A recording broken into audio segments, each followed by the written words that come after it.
あれがゴジラ?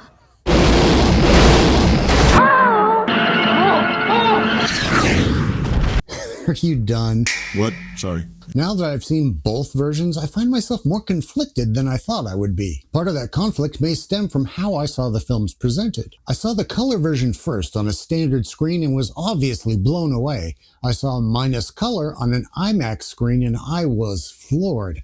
I felt substantially more emotionally invested in the characters this time around, but was that because I knew what was going to happen and I could allow myself to fall into their stories more deeply? Did the black and white make it hit on a different level, on a more visceral level, or was it the fact that it was on a massive screen with superior sound that made the difference? I can say that I was definitely more aware of the outstanding soundtrack and sound effects this time around, no doubt because of the sound system, but also perhaps because they reportedly redid the audio in this version as well as the black and white visuals. Perhaps the answer to these questions is all of the above? It's hard to tell. The two films offer such a different experience that I liken it to the original 1954 Godzilla, which also had two versions. I highly recommend you watch the Japanese version first, then watch the American version starring Raymond Burr, who actually interacts with characters from the Japanese version. Or their stand-ins. And then he goes off to experience the events of the film on his own. It's not just an Americanizing of the film, you actually get to experience the events of the movie from two different perspectives. A prehistoric monster the Japanese call Godzilla has just walked out of Tokyo Bay. He's as tall as a 30-story building. The two versions of Minus One offer such a unique experience that I think both are important, and neither one is the definitive version. What? For example, in the minus color version, you get to see more contrast, more detail, especially in the little things like the buildings or Godzilla's skin. Godzilla's appearances are also more terrifying, especially the opening night scenes on Odo Island.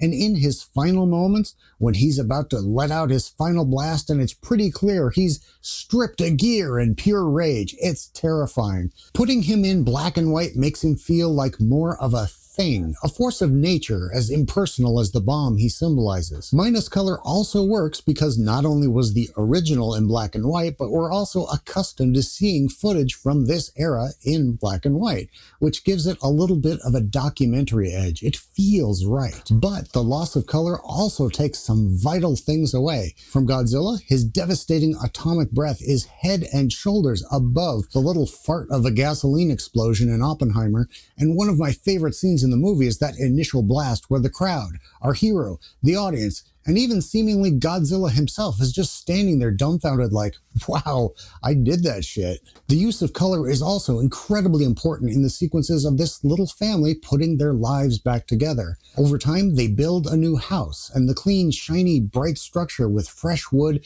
really stands out starkly against the dark rubble that still surrounds it. They're able to buy new clothing as well, and the use of color serves to really uplift the audience along with the family as these people get back on their feet, which makes the fall that happens later hit all the more harder. I'm an arthritic piano player.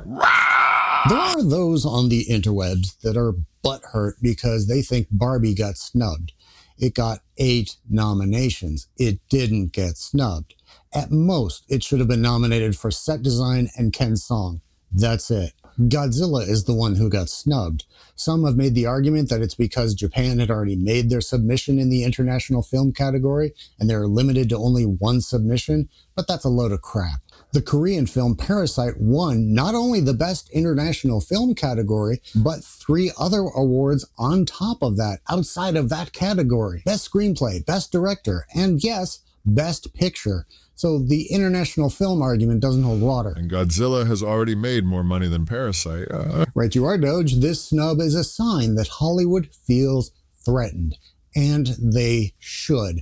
An outsider came in and outplayed them masterfully at their own game at every conceivable level. Story, script writing, sound, music, acting, special effects. It still may not have been able to win all of those same categories due to Oppenheimer, but the fact that it wasn't nominated is very telling. Especially since it's a better film than Parasite. A single episode of the dumpster fire TV show known as She-Hulk costs $22 million.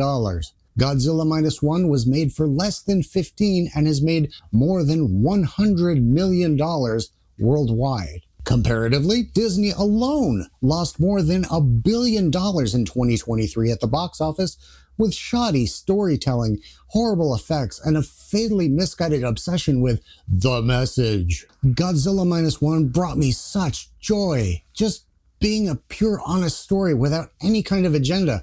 I honestly can't remember the last film in recent years that's done that for me. When the next American Godzilla movie releases this year, it will mark the 38th film in the franchise, if you can call it a franchise.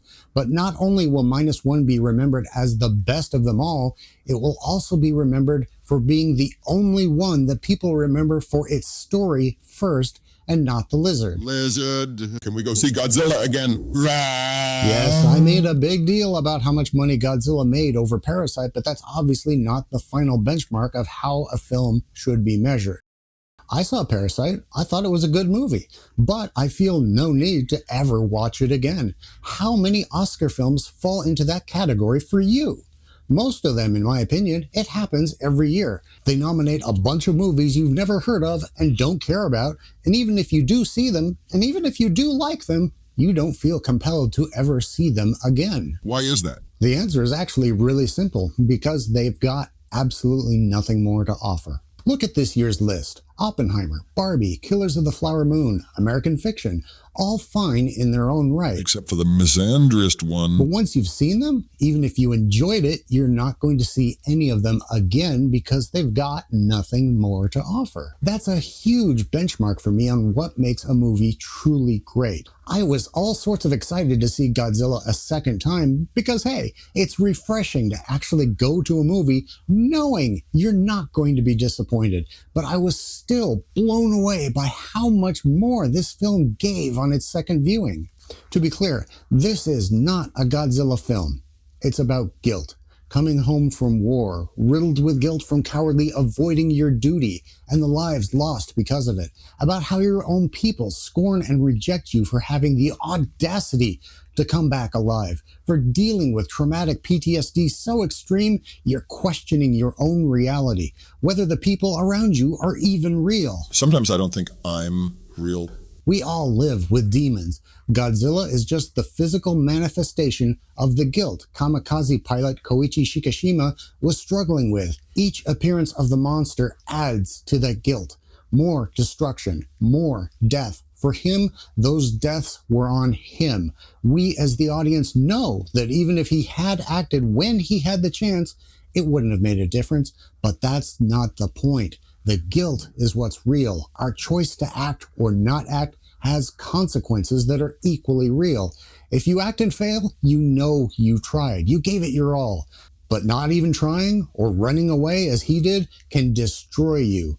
Koichi was no flawless Mary Sue Ray Palpatine who swoops in to effortlessly save the day.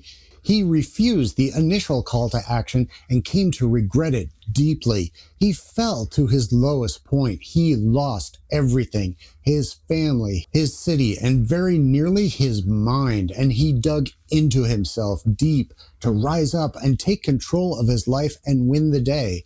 That's what audiences can relate to. That's what makes them cheer. And that's why Godzilla Minus One is not only the best film of 2023, but certainly in the pantheon of greatest films of all time. And hey, Hollywood, especially Disney, guess what? I can't wait to give them more of my money when it comes out on video. You're not getting any money. Stay fresh, cheese bags.